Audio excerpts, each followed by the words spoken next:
अध्यक्ष जी संरक्षण के लिए। मेरा सवाल माननीय मंत्री जी से ये है कि अभी आशा बहनों का जिक्र हुआ, उनके कार्य को हम लोग समझते हैं। मैं आपसे जानना चाहता हूं कि आशा बहनों के मानदेय वृद्धि का कोई कार्यक्रम आपके पास है?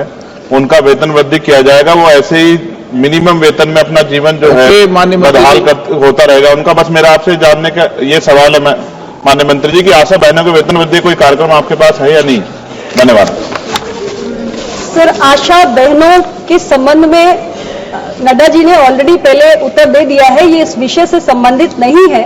मैं सिर्फ इतना ही कहना चाहती हूँ कि आशा हमारी फ्रंटलाइन हेल्थ वर्कर है, जो फर्स्ट पॉइंट ऑफ कांटेक्ट है ग्रामीण महिलाओं, बच्चों के लिए, अन्य लोगों के लिए, स्वास्थ्य सुविधाओं के लिए, और हमारे तमाम कार्यक्रमों के इंप्रूवमेंट्स में उनका बहुत बड़ा योगदान है। सरकार उनके प्रति संवेदनशील है और इस विषय पर माननीय मंत्री जी ने पहले ही कह दिया है कि विषय से जुड़ा नहीं है, इससे अलग से बात हो जाएगी, तो जो भी सरकार का पर्सपेक्टिव है वो माननीय सदस्य को सूचित कर दिया जाएगा। Question number 3। अध्यक्ष महोदय, मैं माननीय मंत्री जी का धन्यवाद करना चाहती हूं, जिन्होंने मेरे प्रश्न का जवाब। पहले प्रश्न संख्या बोल दें आप। 307 माननीय मंत्री जी।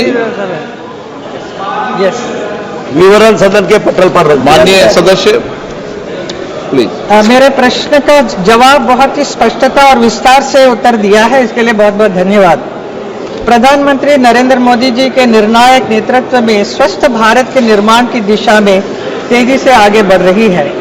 मेरा पहला सप्लीमेंट्री क्वेश्चन है आयुष्मान भारत योजना से संबंधित। एक ही सप्लीमेंट्री मिलेगा, 12 बज गई, आप शुद्ध पूछ लें। बोला 12 बज गई, आप समाप्त करें। जल्दी जल्दी बोल दिया महोदय। आप पढ़ के मत बोलो, बिना पढ़ के पूछ लो। लेकिन शिकायतें आती है कि दिस इज अबाउट 50 करोड़ लाभार्थी के साथ आयुष्मान भारत योजना दुनिया की सबसे बड़ी स्वास्थ्य योजना है, लेकिन इसका सफलता बहुत ही सफल है, लेकिन फिर भी बहुत सारी शिकायतें हैं इसमें।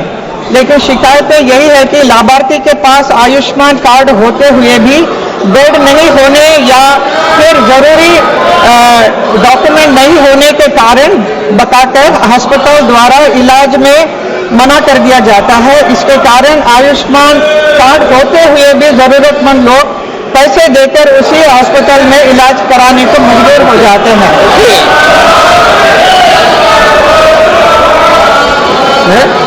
आयुष्मान भारत लगभग 63 करोड़ लोगों को फैसिलिटेट कर रहा है।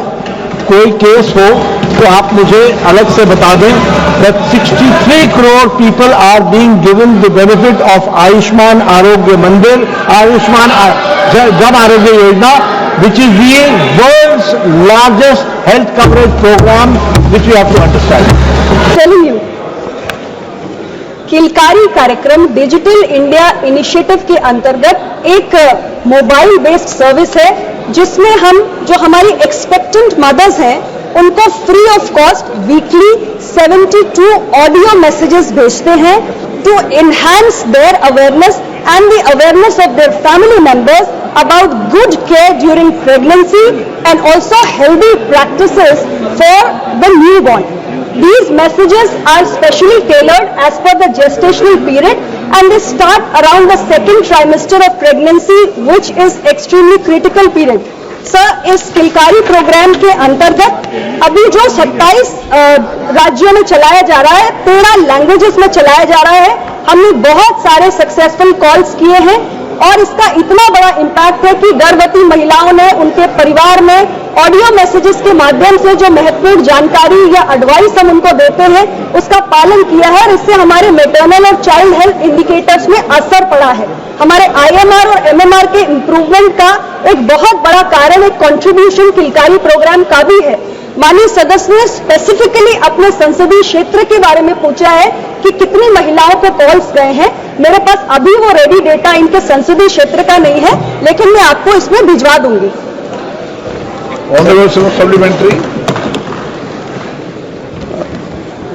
मैडम, मैं और पूछना चाहता हूं कि कोई भी सरकारी प्रोग्राम अगर आप लॉन्च करते हो तो उसके लिए सही इंफ्रास्ट्रक्चर नीचे रहना, मौजूद रहना जरूरी है। हमारे चुनाव क्षेत्र में जहां पर पिछले 10 साल से सिविल हॉस्पिटल की कमी है, प्राथमिक आरोग्य केंद्रों की कमी है, MPWs की कमी है और ANM की कमी है। ऐसी परिस्थिति में प्रोग्राम, कोई भी प्रोग्राम सरकारी उस एरिया में अच्छी तरह से चलाना मुश्किल है। ऐसी परिस्थिति में क्या आप सेंट्रल गवर्नमेंट की तरफ से स्टेट गवर्नमेंट को ये सब चीजों में इंप्रूवमेंट करने के लिए आदेशित करेगी? Thank you. अध्यक्ष जी, यदि स्पेसिफिकली किलकारी के संदर्भ में सांसद जी कह रहे हैं तो मैं इतना ही कहूंगी कि किलकारी, जैसा कि मैंने पहले भी कहा, IVR ऑडियो मैसेजेस हैं, interactive voice recording audio messages हैं, और एक्चुअली में इन मैसेजेस के कारण जो आशा का काम है वो काफी कम हुआ है, क्योंकि अब फिजिकली उनको कांटेक्ट नहीं करना पड़ता है, फोन के माध्यम से ही जानकारी चली जाती है। बाकी आपने अपने क्षेत्र में जो सिविल हॉस्पिटल या PHC या आशा के बारे में जो विषय उठाए मल्टीपर्पज वर्कर को लेकर, ये सारे विषय राज्य सरकार से जुड़े हुए हैं। राज्य सरकार NHM में स्टेट PIPs के माध्यम से प्रपोजल भेजते हैं, हम उसके लिए फाइनेंशियल और टेक्निकल सपोर्ट देते हैं। तो आपके राज्य में कोई भी कमी है, आप स्टेट के PIP में प्रोग्राम इंप्लीमेंटेशन प्लान में प्रस्ताव भिजवाइए, सेंटर को इसमें कोई समस्या नहीं है। श्रीमती कलाबेन मोहन भाई देलकर। महोदय, आपका बहुत बहुत धन्यवाद। किलकारी योजना 15 जनवरी 2016 को डिजिटल इंडिया की पहल में एक भाग के रूप में शुरू की गई। इस योजना का मुख्य उद्देश्य गर्भवती महिलाओं और नवजात शिशुओं को स्वास्थ्य को बेहतर बनाने के लिए यह योजना महिलाओं को उनके गर्भावस्था, प्रसव और शिशु के जन्म के बाद तक के समय में उचित जानकारी और सहायता प्रदान करती है। ये अच्छी बात है जिसका मैं स्वागत भी करती हूँ। अध्यक्ष महोदय, मैं दादरा नगर हवेली संसदीय क्षेत्र से आती हूँ। मैं आपके माध्यम से संबंधित मंत्री जी से जानना चाहती हूँ कि मेरे संसदीय क्षेत्र में किलकारी कार्यक्रम के तहत कितने प्रतिशत गर्भवती महिलाओं को लाभ मिला है, और महोदय जब से यह योजना शुरू हुई उसमें मेरे संसदीय क्षेत्र में मातृ एवं शिशु मृत्यु दर में कितनी प्रतिशत कमी आई। साथ में मैं यह भी जानना चाहूंगी कि इस कार्यक्रम में कुपोषण की समस्याओं को दूर करने में कितनी मदद मिली। Sir, Dadra Nagar Haveli, Daman and Diu में टोटल हमने 59,414 सक्सेसफुल कॉल्स अचीव किए हैं फाइनेंशियल ईयर 2024-25 में, और डिस्ट्रिक्ट दादरा नागर हवेली में 35,097 सक्सेसफुल कॉल्स हमने अचीव किए हैं। और स्पेसिफिकली आपके डिस्ट्रिक्ट में कितनी कमी आई है वो स्पेसिफिक डेटा नहीं है सर, लेकिन ओवरऑल इंडिया के अंदर आज मैटरनल मोर्टेलिटी और इन्फेंट मोर्टेलिटी में भारी कमी आई है सर। हमारा जो रेट ऑफ डिक्लाइन है वो आज ग्लोबल रेट ऑफ डिक्लाइन से कहीं ज्यादा है। हमारा MMR 83% से डिक्लाइन किया है, ग्लोबली रेट ऑफ डिक्लाइन 42% है। IMR हमारा 59% से डिक्लाइन कर रहा है, ग्लोबली ये 69% के करीब है। तो हमारे जो नेशनल फिगर्स है वो काफी तेजी से इसमें गिरावट आई है। स्पेसिफिकली आपके डिस्ट्रिक्ट में क्या इसमें गिरावट आई है ये जानकारी मैं उपलब्ध करा दूंगी। श्रीमती मीसा भारती। सर, माइक चालू। सॉरी। बहुत बहुत धन्यवाद अध्यक्ष महोदय।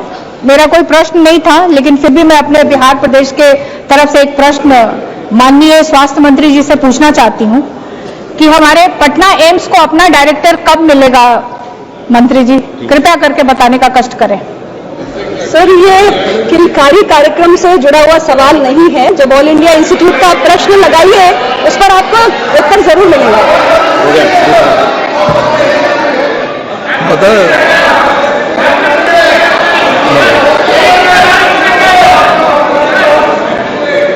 एम्स में डायरेक्टर थे, एक कारण से उनको वहां से हटाया गया है। बहुत जल्द नया डायरेक्टर लगा दिया जाएगा। श्री चंद्रशेखर जी। धन्यवाद अध्यक्ष जी संरक्षण के लिए। मेरा सवाल माननीय मंत्री जी से यह है कि अभी आशा बहनों का जिक्र हुआ, उनके कार्य को हम लोग समझते हैं। मैं आपसे जानना चाहता हूं कि आशा बहनों के मानदेय वृद्धि का कोई कार्यक्रम आपके पास है? उनका वेतन वृद्धि किया जाएगा? वो ऐसे ही मिनिमम वेतन में अपना जीवन जो है बदहाल होता रहेगा? उनका बस मेरा आपसे जानने का ये सवाल है माननीय मंत्री जी कि आशा बहनों के वेतन वृद्धि कोई कार्यक्रम आपके पास है या नहीं? धन्यवाद। सर, आशा बहनों के संबंध में नड्डा जी ने ऑलरेडी पहले उत्तर दे दिया है, ये इस विषय से संबंधित नहीं है। मैं सिर्फ इतना ही कहना चाहती हूँ कि आशा हमारी फ्रंटलाइन हेल्थ वर्कर है, जो फर्स्ट पॉइंट ऑफ कांटेक्ट है ग्रामीण महिलाओं, बच्चों के लिए, अन्य लोगों के लिए, स्वास्थ्य सुविधाओं के लिए, और हमारे तमाम कार्यक्रमों के इंप्रूवमेंट्स में उनका बहुत बड़ा योगदान है। सरकार उनके प्रति संवेदनशील है और इस विषय पर माननीय मंत्री जी ने पहले ही कह दिया है कि विषय से जुड़ा नहीं है, इससे अलग से बात हो जाएगी, तो जो भी सरकार का पर्सपेक्टिव है वो माननीय सदस्य को सूचित कर दिया जाएगा। Question number 307 Hema Malini.